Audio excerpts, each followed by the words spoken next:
يا مساء السعادة. النهاردة بقى جاية لكم بجولة حلوة جدا جدا جدا من قلب نادي المهندسين، علشان نشوف كل الجمال اللي حضراتكم شايفينه قدامكم دلوقتي في الفيديو. ساعة الغروب من قلب نادي المهندسين في جليم.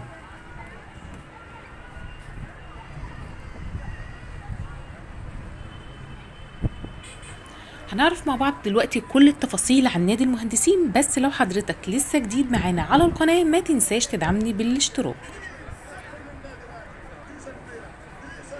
نادي المهندسين موجود في جليم. سعر التذكرة للمرافق لأي مهندس معاه كارنيه 15 جنيه للفرد.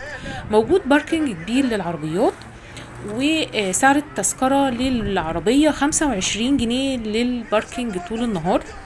في ألعاب وفي شاطئ موجود برضو في نادي المهندسين، ومطاعم كتيرة جدا. احنا على الروف دلوقتي. زي ما حضراتكم شايفين هو نادي كبير جدا من أكبر النوادي على البحر، بس لازم اللي يدخل لازم يكون معاه على الأقل مرافق مهندس أو معاه كارنيه للدخول بأي عدد معاه من المرافقين. وسعر التذكرة زي ما قلت لحضراتكم للمرافق كانت 15 جنيه في الوقت ده.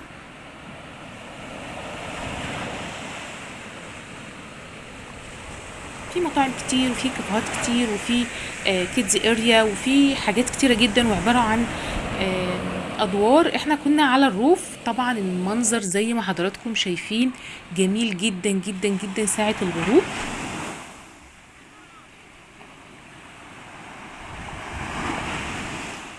كنا بنتفرج على ماتش الاهلي.